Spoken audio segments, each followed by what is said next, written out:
Do you like to use multiple formats to gather information, to understand topics that you're learning, such as text and video and audio, all combined in multiple formats to make your learning more memorable and more enjoyable? Or are you creating learning content? Do you want to have multiple formats to keep your students engaged, to have better engagement and more creative ways to express the information to a diverse student population? Also, not having to spend a lot of time to create that content? Well, the concept of combining delivery formats is called dual coding, and it has research about it demonstrating that it's a very effective tool for learning. Welcome to Learning and Technology with Frank, where we look at how we can use technology to help us learn and teach more effectively. In this video, we're going to take a look at dual coding, what it is, how it works, and how to create learning content that takes advantage of its power. This video is also part of a series of videos on how understanding the research into how people learn can help us improve our learning content creation. The series of videos is being sponsored by iSpring, and I'll be demonstrating how to use the iSpring suite to apply these theories when building training content a little bit later on in the video. So what is dual coding? Well, dual coding theory looks at how combining verbal, textual, or spoken information and nonverbal images, videos, and that type of information can enhance learning by creating two distinct but interconnected memory pathways.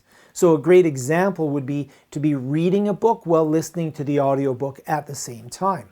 This approach facilitates information processing and retrieval by engaging different cognitive resources when we're actually learning the material.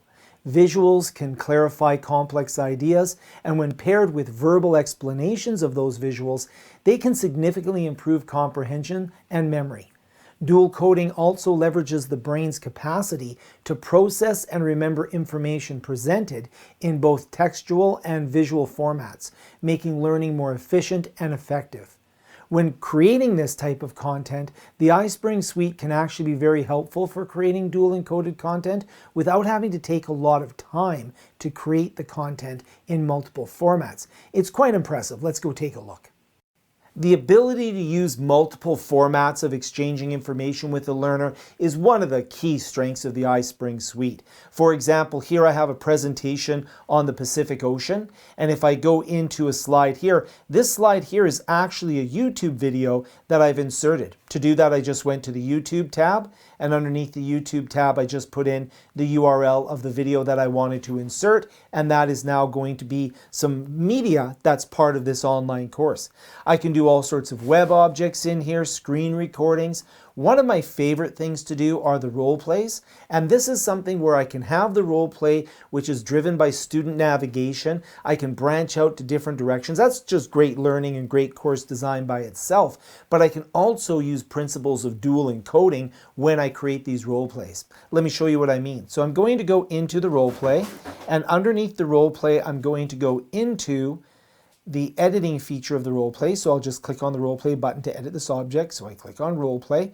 It brings up the editor, and you can see that I have a fairly simple role play here. Really, it's the main screen, the welcome to the role play. The Pacific Ocean is great, and you can either explore it further or you can say maybe later. Obviously, I can branch these out in multiple directions. But for dual encoding, what I want to do is if I go into this particular tile, so I go into this scene here, you'll notice that the character here is saying the text, the Pacific Ocean is the largest ocean on Earth, let's explore it. But I can make this even better by not just having the student read this text before they make their decision, but I can also have this read out loud to them, the dual encoding. Notice up here I have the voiceover options, so I can go into the voiceover option here, and you'll notice that I have all sorts of things I can do. I could record my own voice, I could import the voice if somebody's read this for me, and I can actually use text-to-speech as well. So on the top one here, I'll trash that because I was using text-to-speech. I'll go in here and I will use text-to-speech. So I'll select text-to-speech. I'm going to use English or number of different languages that I can use in here, and I'm going to choose Bob, natural voice, number of different characters that I can use in here as well. And if I go and I can preview it, so I'll preview what Bob has to say. The Pacific Ocean is the largest ocean on Earth. Let's explore it. So now I can insert that in, and now when I run this role play, the student will not only see the character, maybe I've got some images, got some background images, but this is actually read to the students so they're hearing it as well as seeing it, hence dual encoding.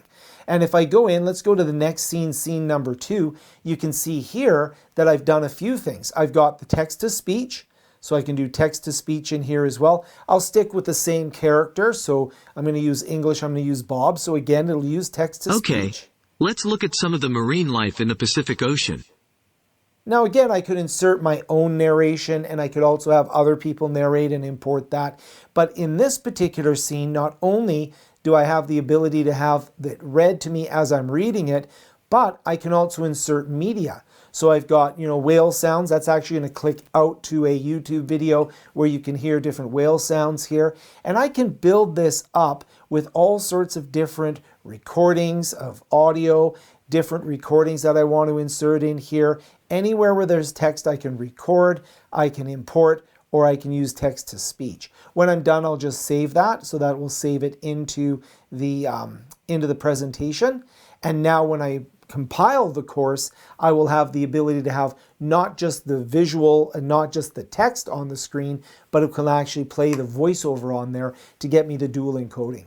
We can go far beyond this with some of the other tools that are part of the iSpring suite, where I could go in and I could have text on the screen and I can insert a media object. For example, maybe a screen recording. Go back here. If I can go into a screen recording, or I can insert an interaction. Maybe I want to put an interaction where as somebody clicks something, they're going to be able to go to a multimedia file and really build up the ability to see information in more than just one way, which is cognitively going to allow the learner to really cement that knowledge and understand it because they're seeing it from multiple angles and they're dual encoding the information. Now, dual coding is powerful, but it's not the only research-based tool for learning. Check out this video for another technique that helps us learn and teach more effectively.